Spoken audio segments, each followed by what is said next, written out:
नेहमी सांगण्याचे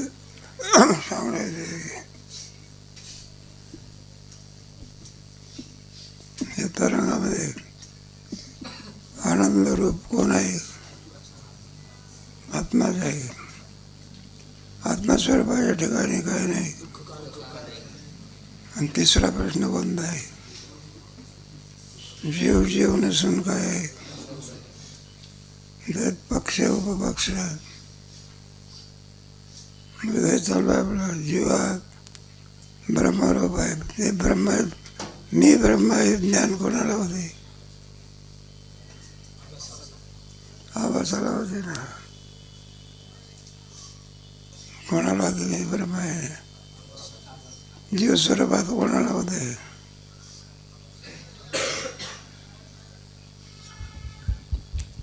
जीवाचं स्वरूप काय आहे?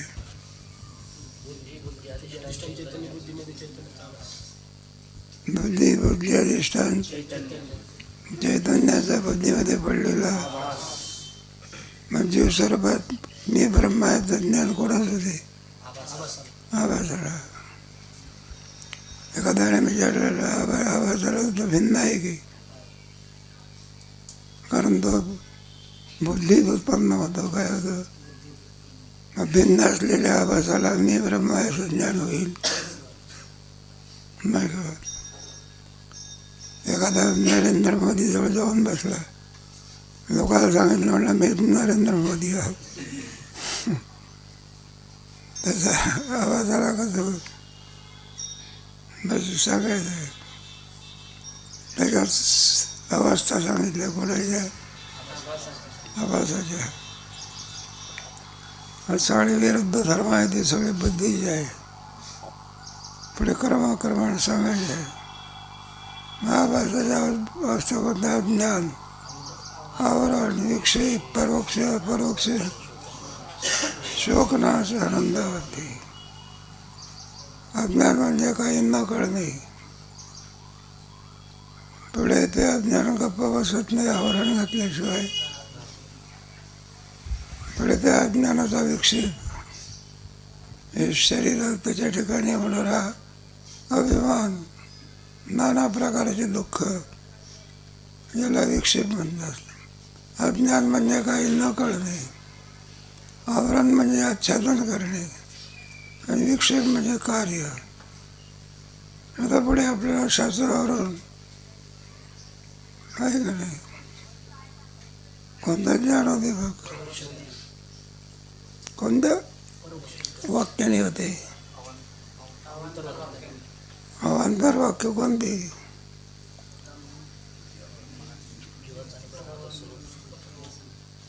नाही का? ब्रह्माचं वर्णन करणारी वाक्य, त्याला कोणती वाक्य पाहिजे? आणि ऐक्य सांगणारे महावाक्य म्हणजे 2-4 हात लांब असते का ते? लक्षामध्ये 3 तर शब्द आहे फक्त. तत्व, हे बघ, त्याला महावाक्य म्हणतात. 2च शब्द आहे. प्रज्ञानम. तुम्ही पंचदशी शिकवणार, त्याच्यामध्ये एक तत्वविवेक आहे बघा. महावाक्य विवेक. सुंदर वर्णन आहे. पण त्याला महावाक्य असं म्हणतात.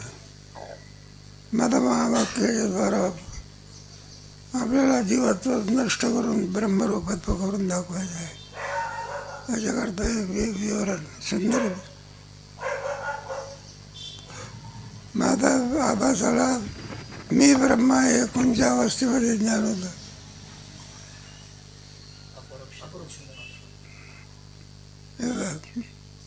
पहिल्या 3 बंधाला कारणे होत, मधल्या 2 मोक्षाचं साधन, आणि पुढच्या स्वरूप. तेव्हा ब्रह्म आहे. त्याच्यामुळे काय झालं का? सत्वपादात आवरण गेलं. आतापर्यंत ब्रह्म आहे याचं ज्ञान नव्हतं. आता मी ब्रह्म आहे असं काय झालं? ज्ञान झालं. मग पुढे अपरोक्ष, ते ब्रह्म दुसरं दिवस कोण नसून कोणता आहे? मग मीच ब्रह्म आहे.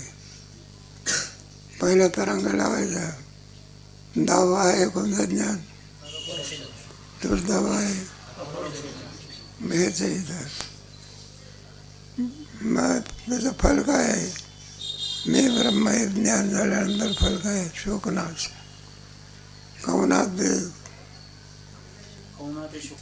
नाही कवनात भेद तापपोळी. जरी प्रसाद श्रीगुरूचा प्रसाद मिळाला पाहिजे मग त्रिविताप आध्यात्मिक आली भौतिक आली तुम्हाला विचारत नाही. काळजी करू नका. परीक्षेत विचारू की परीक्षा आहे ना.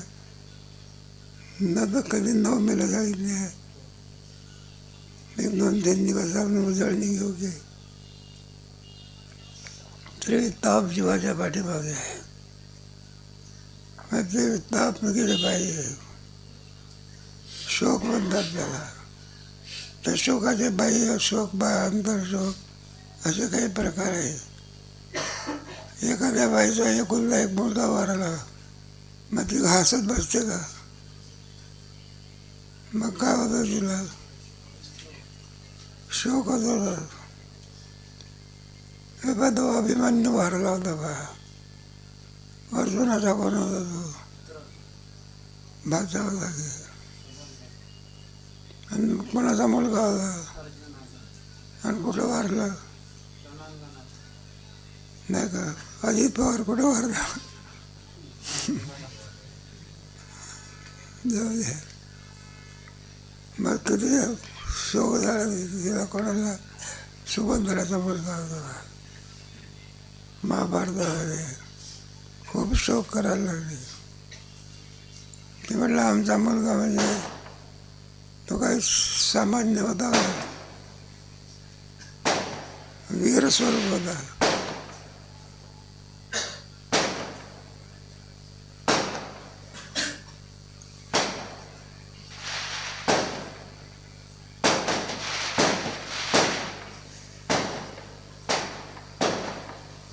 सुभद्रा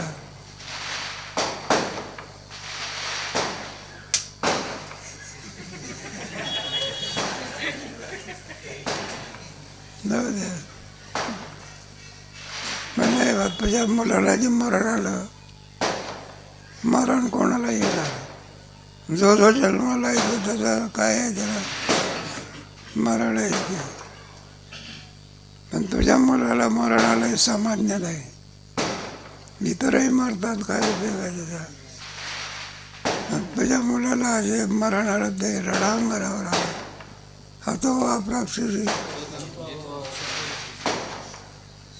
एखादा शहीद पुरुष होता ना, त्याचे लोक त्याचे स्मारक बांधतात. हे आपल्या नगरचं नाव काय आपलं खेड तालुक्याचं बरं खेड तालुक्याचं नाव राजगुरू शहीद झाला म्हणून खेड तालुका नाही, कोणतं राजगुरुनगर. मग तुझा मुलगा सामान्य आहे का? देशात लढणार आहे. 12 लागले. काय करेल? त्याचा बाप साधा आहे का सामान्य? अभिमन्यूचा बाप कोण होता? आणि तो सामान्य होता का असामान्य? अर्जुनासारखा वीर नव्हता. वीराधिराज असं म्हटलंय. सगळ्या वीराचा काय तो ज्ञानेश्वर महाराज सगळ्या ज्ञानी याचे काय बरं का. मग त्याच्या मुलाने शोक करणं शोभत नाही. पुष्कळ कारण आहे शोक न करण्याचे. मग अर्जुनावर कोणाचा वाचा होता? मग सामान्य याच्याकरता शोक करणं चांगलं नाही. व्यावहारिक शोक होता. मग ती सुभद्रा होती. मग ती सुभद्रा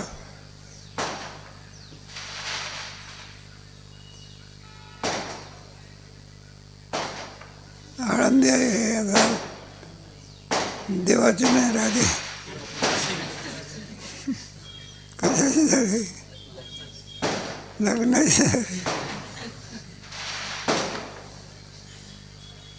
चालायचं. माझा भगवान श्रीकृष्णाचा भाचा, सुभद्राचा मुलगा, अर्जुनाचा मुलगा, आणि तो सामान्य होता का? सामान्य होता. त्याला मरण झालं ते बरं का, दवाखान्यामध्ये काठवर आलं का? मग कुठे आलं? देशाकरता. पण त्याला शोक करणं काही नाही, उचित नाही. मग ती म्हणते, कोण? सुभद्रा. म्हणला हे बा कृष्ण, आपलं हो कृष्ण, तुला म्हटलं हे बा अजून तू या बाबतीत अडाणी आहे. म्हणला या बाबतीत म्हणजे मला तू शोक करू नको म्हणतो, तू पुढचा जन्म घ्यायचा आणि तुला अर्जुनासारखा व्हायचा, अभिमन्यूसारखा काय व्हावा. आणि तो जर मुलगा जर वारला आणि तू जर शोक नाही केला तर ब्रह्मज्ञानाच्या गोष्टी नंतर सांगायच्या. म्हटलं मला काय सांगायचं? इतका शोकाचा परिणाम असतो. एवढा मोठा अर्जुन खरा सिद्धांती मोकांच वेपदुष्ट शरीर कशाचा परिणाम आहे? ऐकायचं जास्त नाही, सोडून द्यायचं, सांगायचं नाही कोणाला. अजित पवार मेला आमच्या यात्रेच्या वेळेला बरं का, शरद पवाराला एका माणसाला धरून न्यावं लागलं. काय इतका शोकाचा काय असतो परिणाम असतो. पण ब्रह्मज्ञानी जे असतात ना त्याला कैसेही नाही शोक नाही, ताप पोळी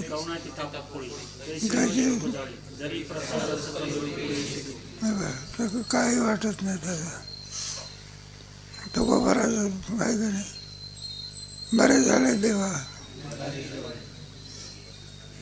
त्यांचा एक मुलगा पण वारला गे, मंडळी बंद झाली. चरित्र वाचायचं. शोकाची निवृत्ती करता कशाने होत असे? त्याला ब्रह्मज्ञान हाच उपाय आहे. कोणता? विना ब्रह्मज्ञानाशिवाय म्हणतो भगवंतांनी भगवद्गीतेमध्ये शोक निवृत्ती करता ब्रह्मविद्या सांगितलं. तेव्हा हे चाललेलं बा. म्हणजे जीव या ब्रह्मस्वरूपाला प्राप्त झाला म्हणजे शोकाची काय होते.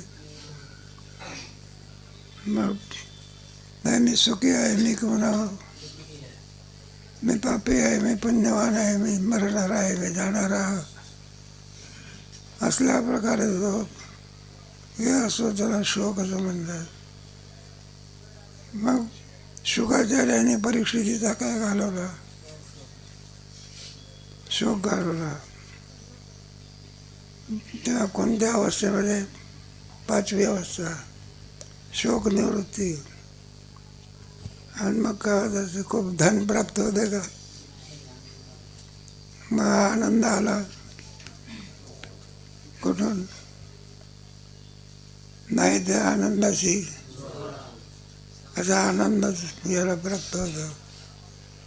तुकोबाराच्या घरी काही इस्टेट आहे का मोठी? 10-5 बिल्डिंग आहे का? उलट शिवाजी महाराजाचा रजवाना काय करतात? दुकानाने खातो. आनंद आला मग अवस्था आहे. जोग महाराजाजवळ काय होतं? स्वानंद सुखनिवासी. तेव्हा ही 5वी अवस्था म्हणतात. शोकनाथ 6वी अवस्था, आनंदावरती पुढचा पुन्हा प्रश्न असा आहे, आभास तर हा बरं का ब्रह्माहून काय आहे? मग तो भिन्न जर आहे मग तो ब्रह्मरूप होईल कसा? हे बघ नैरक्षराक्षमध्ये दूध आणि पाणी आहे. पाणी आहे दूध म्हणून काय आहे? माझा पाणी दूध कसं होईल? भिन्न असलेला आवाज ब्रह्मरूप होईल कसा? त्याच्याकरता अधिकरण सांगितलं आहे. एक आहे बाद समान अधिकरण, दुसरं कोणतं आहे? बाद समान अधिकरण आणि मुख्य समान अधिकरण म्हणजे काय? मुलाचं आणि बापाचं ऐक्य करावं लागत असतं काय आहे? आणि मुलीचं कोणाची तरी काय करावं लागते? मग ते लग्नाच्या वेळेला काय होत असं एकदम मंगलाष्टक संपले म्हणजे सगळ्या वडिलाच्या धर्माचा बात केला जातो. आणि मुलीचा बाप म्हणत असतो आजभर होती आणि आता झाली.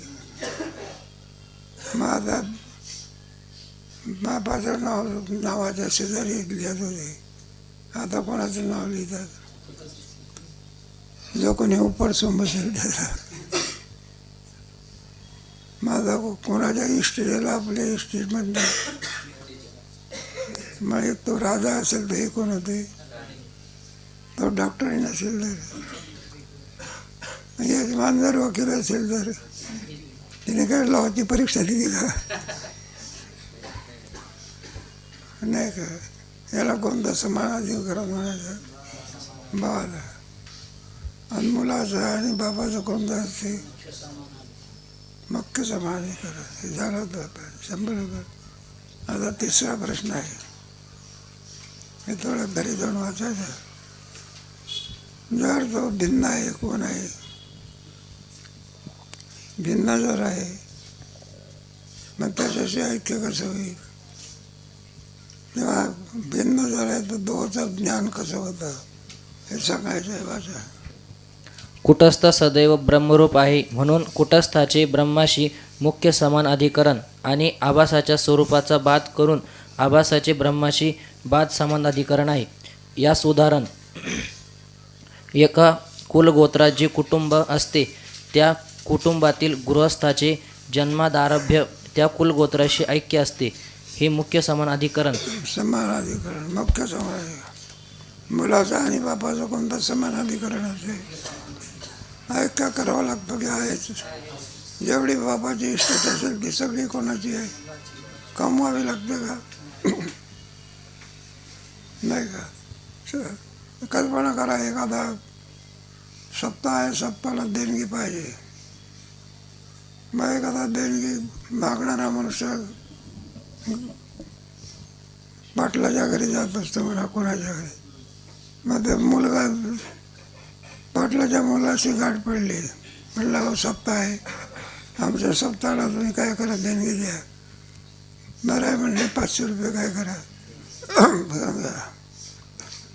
पुढे गाठ कोणाची पडली? बापाची. तर म्हणलं आमच्याकडे सप्ताह आहे, सप्ताहाला देणगी द्या की. तो सांगत असतो दिले की देणगी? अहो म्हणलं तुम्ही कुठं दिली? मग कोणी दिली? तुमच्या. माझ्या मुलाने दिली काय, मी दिली काय? भेद आहे का? भेद आहे. मुलाचा आणि बापाचा काय अभेद आहे. अभेद करावा लागतो. कोणाच्या बाबतीमध्ये? मुलीच्या बाबतीत. आणि बापाचा आणि मुलाचा अभेद करावा लागतो का? आहेच. आणि मुलीच्या बाबतीमध्ये अभेद करावा लागतो का? असं आहे ना. कधी कधी लग्नात हे होत असते ना, मी एकाला म्हणायचं मुलीच्या बाबतीमध्ये बाध समान अधिकरण आणि मुलाच्या बाबतीमध्ये मुख्य समान अधिकरण. कुठंच त्याचा ब्रह्माशी कोणतं समान अधिकरण आहे? आहे का नाही? आणि आभासाचं बाध समान अधिकरण कुठे? आणि त्याची स्त्री आपल्या पित्याच्या कुलगोत्राचा त्याग करून पतीच्या कुलगोत्राशी ऐक्य पावते. हे बाध समान अधिकरण. याच न्यायाने कुटस्थाचे मुख्य समान अधिकरण आणि आभास ब्रह्माहून भिन्न असला तरी त्या आभासाचे बाद समान अधिकरणाने ब्रह्माशी ऐक्य आहे हे सिद्ध झाले. मुलाचं मुख्य समान अधिकरण कुटस्थाचं ब्रह्माशी. आता पुढे मुलीचं आणि तिच्या यजमानाचं कोणतं समान अधिकरण आहे? त्याप्रमाणे आभासाचं आणि ब्रह्माचं बरं. म्हणून आभास किम स्वरूप आहे. गीते हे जर ज्ञान असलं ना तर गीतेचे श्लोक लावायला पाहिजे तेव्हा. कारण गीतेत तरी काय आहे? जीव ब्रह्मैव. जोपर्यंत वृत्ती ब्रह्मस्वरूपाची स्पर्श करीत नाही तोपर्यंत कोणती अवस्था आहे? शोकावस्था. आणि एकदा वृत्तीने बरं का अज्ञानाचा छेद केला म्हणजे ब्रह्मरूप अवस्था.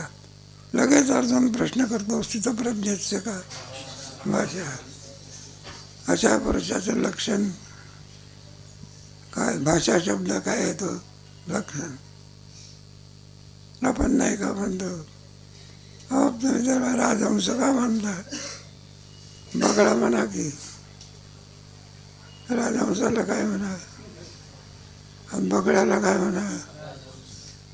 शहाणा मनुष्य कोणालाही राजहंस म्हणतो का? बगळ्याला का म्हणत नाही?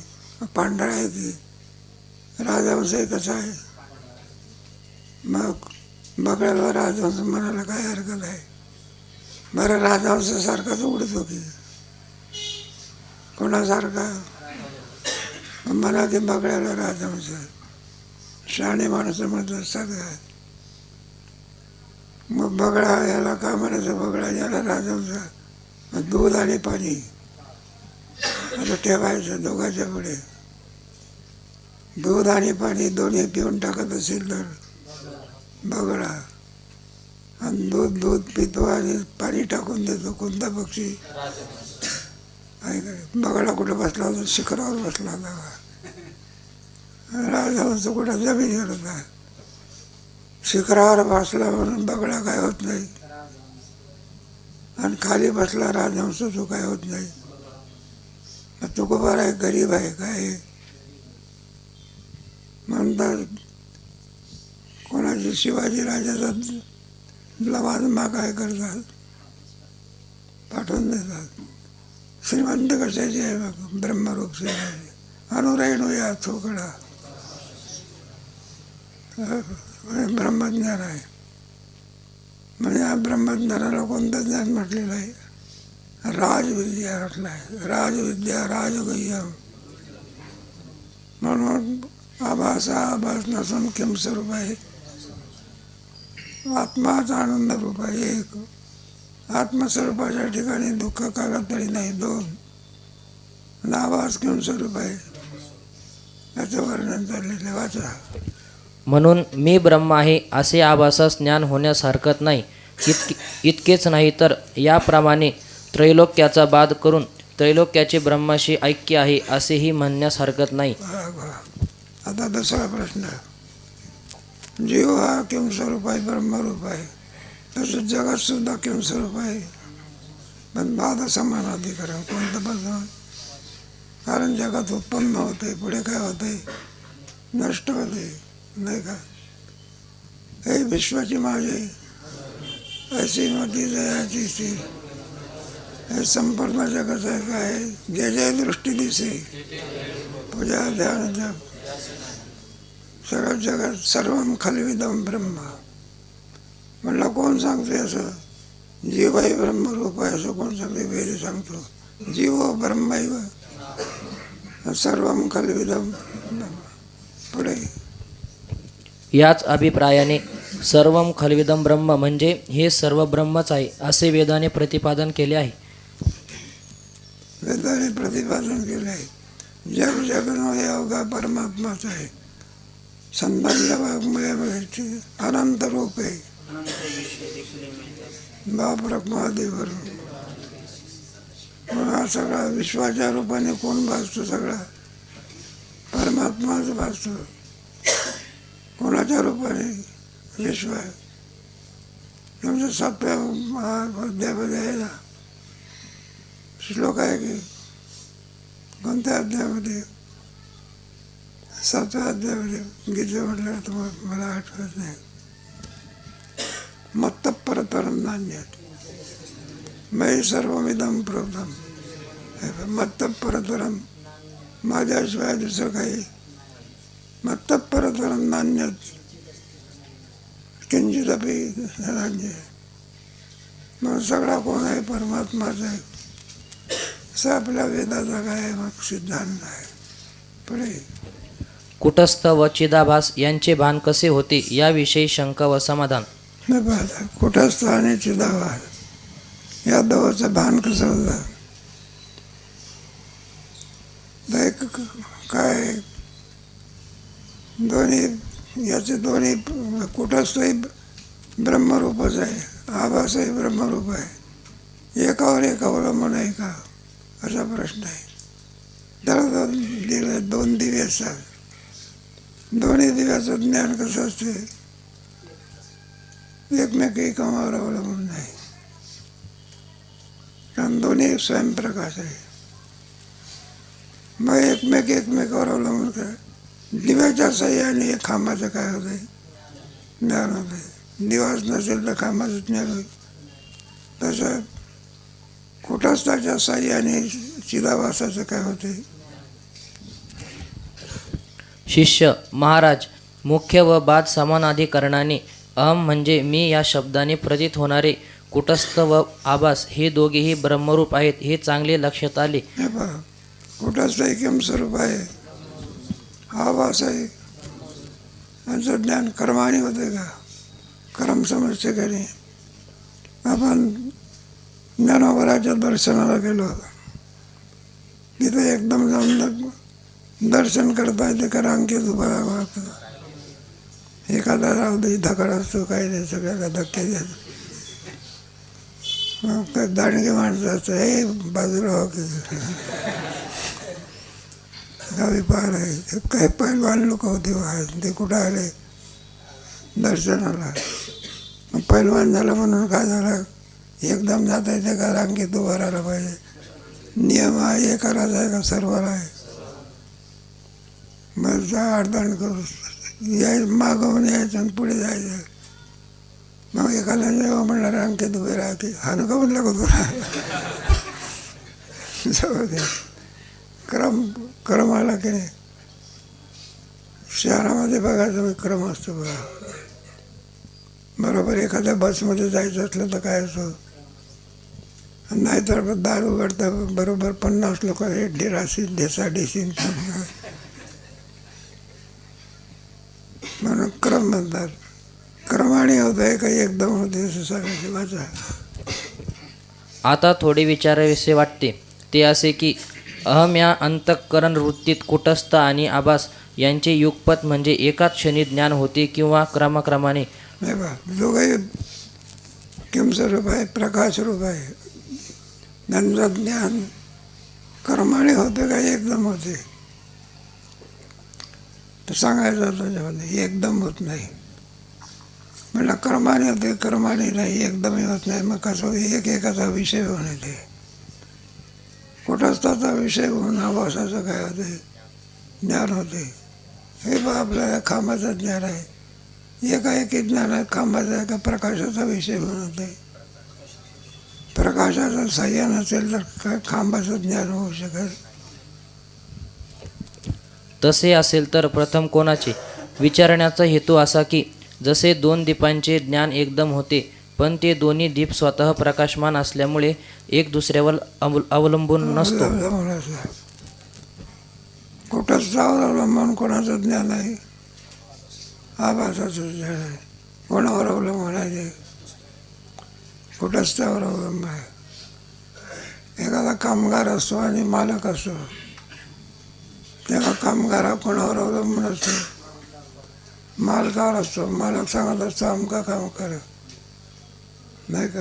आपल्या ह्याच्यामध्ये व्यवहारामध्ये सुद्धा आपण पाहत होता. एखादे कामगार माणसं असतात, मग तो कामगार माणूस एखादा बाप मालकाचा बाप आला, तो कामगाराला सांगतो हे काम कर. बरं आहे म्हणलं, आम्हाला काय करायचं, हे काम कर. पुढे कल्पना करा, त्याची आई आली, ती म्हणते हे काम कर. म्हणलं तुमच्या मुलाने सांगितलं नाही. म्हणलं मी सांगते ना, आगाऊपणा करायचा नाही. बस काय करता. बरं मग पुढे मिसेसने सांगितलेलं काम करते. तिकडून कोणाला मालकाला मिस्टर म्हणतात, त्याला इंग्रजी शब्द आहे. जाऊ दे, आपल्याला मराठीसारखी भाषा नाही. तुम्हाला कल्पना, इंग्रजी भाषा काय 26 अक्षर आहे त्याच्यात, आपल्या याच्यात 52 अक्षर आहे, स्वर आहे. जाऊ दे. मग तिकडून मालकाला, मालक म्हणत असतं, म्हटलं हे काम करते. म्हणलं तुमच्या मंडळीला सांगितलं ना का. म्हणलं ती सांगणारी कोण. मग सगळं काम करणारं कोणावर अवलंबून आहे, मालक. जसं हे सगळं प्रकाशमान करण्याचं काम कोणावर अवलंबून आहे, कुठं कुष्ठस्थाचा विषय होऊन. आणि कोण तुमचा चिदाभासा काय प्रकाशरूप आहे. कुठस्थाचा चिद्रूप नसता तर चिदाभास जडस्वरूप ठरला. काय ठरला, कारण तो चिदाभास कोणाचा आहे, कुठस्थ किम स्वरूप आहे, ज्ञानस्वरूप. म्हणून कुठस्थ ज्ञानस्वरूप असल्यामुळे, कुठस्थाचा तो आभास असल्यामुळे आभास देखील किम स्वरूप आहे, प्रकाश रूप आहे. असं तसेच कुटस्थ आणि आभास हे दोघेही प्रकाशमान आहेत, पण ते स्वतंत्र आहेत किंवा एकाचा प्रकाश दुसऱ्यावर अवलंबून आहे हे समजावे. एक एकमेकावर अवलंबून आहे. कुटस्थावर चिदाभास काय आहे, अवलंबून आहे, हे सांगायचे. वाचा. श्री गुरु हे शिष्य अहम वृत्तीत कुटस्थ आणि आभास यांचे ज्ञान एकदम होते, पण ते दोन दिव्याप्रमाणे नसून जवळ असलेल्या दीपघटाप्रमाणे होते. बघा, क्रमाने नाही. मग दोघांच्या क्रमाने काय झालं असतं, अगोदर एक दिवा लावला, नंतर दुसरा लावला, क्रम आला होता त्याच्यामध्ये. इथे युगपद होत असते, कारण दोन्ही प्रकाश रूप आहे. कुठंच हे प्रकाश रूप आहे आणि आभास हे काय आहे, मग प्रकाश रूप आहे. हे तत्वज्ञान म्हटल्यानंतर हे कुठंच आभास. एखादा नवका मनुष्य जर पाठामध्ये बसला, म्हणलं बोला काय वेळ लागले, कुठला कुठस्थ काढला आणि कुठला आवाज काढला. ते वेदांत शास्त्र कारणापर्यंत जात असते. कुठे जात असते, आपण जे बोलतो ना, तो कार्यावर बोलत असतो, कशावर बोलत असतो. आणि तत्वज्ञान कोणापर्यंत जात असते, कारणापर्यंत जात असते, कारणाचा विचार करत असतात. पुढे परंतु त्या ज्ञानात दीपाचे स्वप्रकाशाने आणि घटाचे दीपाचा विषय होऊन ज्ञान होते. कुठंच त्याचा विषय करून कोणाचं ज्ञान होते, बघ आभासाचा. लक्षण एकाचा विषय करून दुसरा होता. मुळामध्ये एखादा कंदील आहे, पूर्वीच्या काळामध्ये असायचा. आतला दिवा कसा असतो, ज्योत प्रकाश रूप असते, असताना ज्योत त्याच्यामध्ये. आणि कंदील असते बघा, म्हणजे त्याचे आतल्या कंदिलाचे जे प्रकाशरूप किरण आहे, कोणातून शिरतात, काचेतून शिरतात. सुंदर विषय आहे. आम्ही शाळेत असताना शिकत आहे, काचेतून प्रकाश शिरला. मग काचेला काय छिद्र आहे का, मग प्रकाश गेला कसा सांगा. म्हणून पारदर्शक आहे प्रकाश.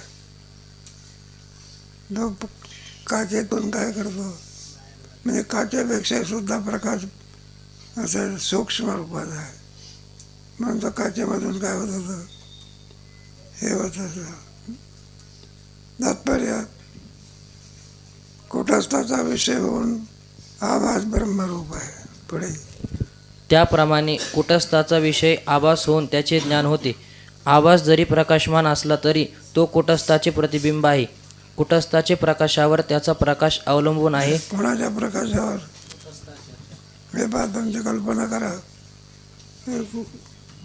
सकाळच्या पर्यंत सूर्य निघाला म्हणजे मग लहान लहान पोरं काय करत असतात, खेळ करत असतात. त्यांच्याजवळ अर्थ असतो. काय असतो?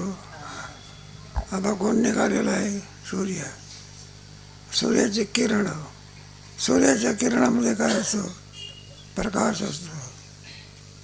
मग ते पोरं काय करतात? आरसा धरतात आणि सूर्याची किरणं कोणावर घेतात? आरशावर घेतात. आणि तो कडवसा कोणावर पडतात? भिंतीवर. त्याच्यात काय आहे? कडवशामध्ये काय आहे? प्रकाश. भिंतीवर काय आहे? पण कडवशाचा प्रकाश कोणावर अवलंबून आहे? सूर्यावर अवलंबून आहे. सूर्यप्रकाश आहे म्हणून कडवशात काय दिसतो? आणि सूर्यच प्रकाश नसेल तर असलं काय लागतं? लहान लहान पोरं करतात. आता पूर्वीचा काळ झाला, आता मोबाईल आल्यामुळे लहान लहान पोराचे खेळ काय झाले आता संपले. पुढे म्हणून तो कुटस्थाचा विषय आहे.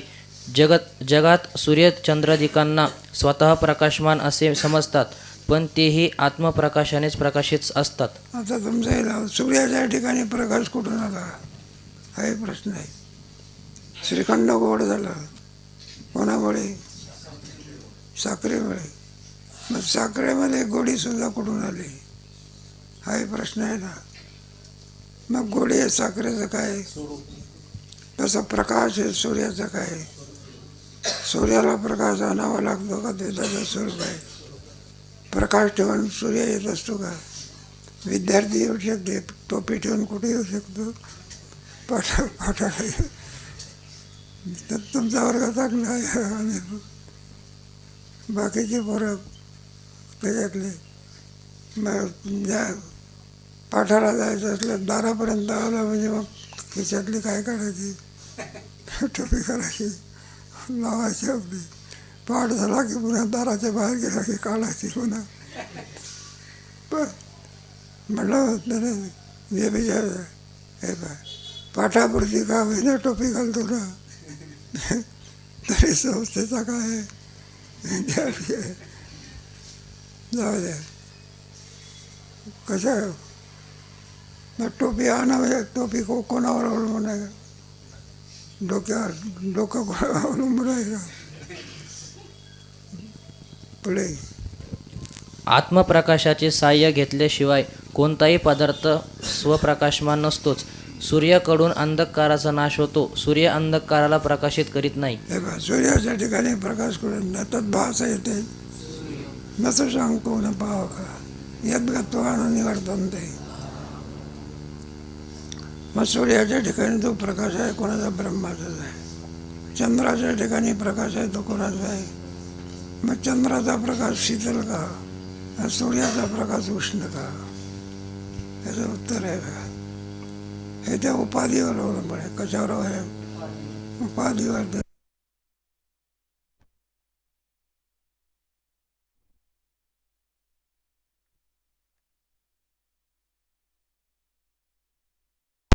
धर्म काय असतात?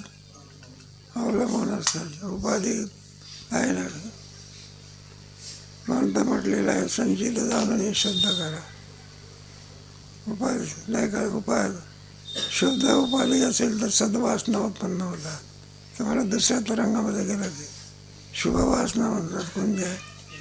स्वराच्या अंधकरणात कोणती वृत्ती उत्पन्न होते? दुसऱ्याचं पडलेलं पाकिट नेऊन द्यायचं ही वृत्ती होते का? दुसऱ्याचं पाकिट पडलेलं आहे त्याला नेऊन द्यायचं ही वृत्ती. नेऊन देणाऱ्या माणसाला चोर म्हणता येईल का? अंधकाळात पाकिट मारत असेल तर कोणत्या नावाला प्रसिद्धी होते? अरे सगळं उपाधीवर काय अवलंबून आहे. पुढे आत्मप्रकाश म्हणजे आत्मज्ञान तर सूर्याला प्रकाशित करते आणि अंधकारालाही प्रकाशित करते. हे दोन दाखवायचं. सूर्यप्रकाश आणि आत्मप्रकाश दोनमध्ये फरक कोणता?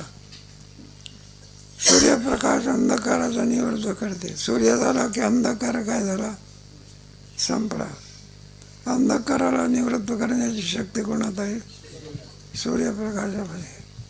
बघे पण हे बघ, सूर्यप्रकाश जो आहे ना तो अंधकाराचं प्रकाशन करू शकत नाही, नाही का रे? मग अंधकाराचं प्रकाशन कोण करतो? इथे अंधार आहे, हे कोणामुळे कळालं तुम्हाला? आत्मप्रकाश. अंधाराचं ज्ञान कोणत्या प्रकाशाने होते? आत्मप्रकाश. आणि प्रकाशाचे ज्ञान कोणामुळे होते? या ठिकाणी प्रकाश आहे, कोणामुळे कळालं तुम्हाला? आत्मप्रकाश. म्हणजे सूर्यप्रकाशाचंही प्रकाशन कोणी केलं? आत्मप्रकाश. अंधकाराचं प्रकाशन कोणी केलं? आत्मप्रकाश. आत्मप्रकाश म्हणजे जसा सूर्यासारखा दिसतो. प्रकाश म्हणजे ज्ञान, ज्ञान म्हणजे प्रकाश. पुढे निबिड अंधकारात कोणी असला तर या ठिकाणी गडद अंधकार आहे असे तो म्हणतो, याचेच नाव अंधकाराचे प्रकाशन. या ठिकाणी अंधकार आहे कोणामुळे कळालं? आत्मप्रकाशामुळे. आत्मप्रकाश अंधकाराचं काय करतो? प्रकाशन करतो. सूर्यप्रकाश नाही. सूर्याचा प्रकाश आला की अंधकार काय झाला? संपला. बरं, या ठिकाणी प्रकाश आहे कोणामुळे कळाला? आत्मप्रकाश. विवेकानंदाची गोष्ट सांगतात ना, त्यांना वेळ लागलेलं होतं आत्मज्ञान प्राप्त करून घेण्याला. जिकडे तिकडे गेल्यानंतर हेच प्रश्न विचारायचा होतो, ज्याला त्याला त्याचे चरित्र वाचा विवेकानंदाचे.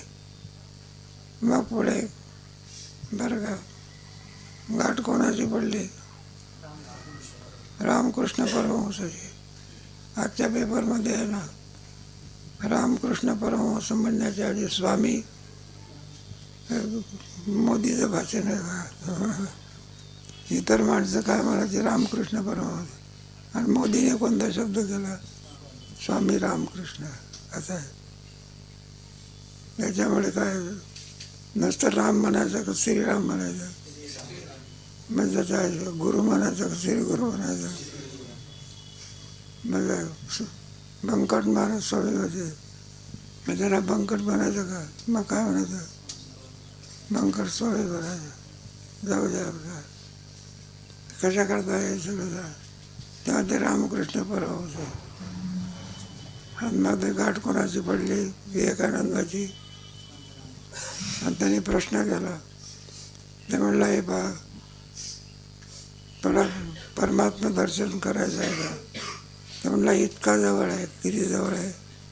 दुसरीकडे जाण्याचं काय नाही. म्हटलं, कशा प्रकारे? हा जो सूर्यप्रकाश दिसतो कोणाच्या प्रकाशाने? आत्मप्रकाशाने. लांब जाण्याचं काय नाही, कारण नाही. सूर्यप्रकाश जवळ आहे, दूर आहे, सांगता येते का? का सांगता येत नाही? हे बा, सूर्यप्रकाश कसा आहे? दूर आहे, जवळ आहे म्हणता येते का? पुस्तक दूर आहे पुढे का? परिच्छिन्न म्हणून. आकाश जवळही नाही ना आकाश काय नाही. जसं ब्रह्म जवळही नाही काय नाही.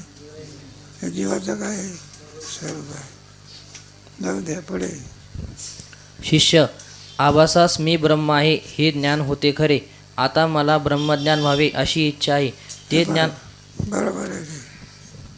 आभासाला कोणतं ज्ञान होते बघ?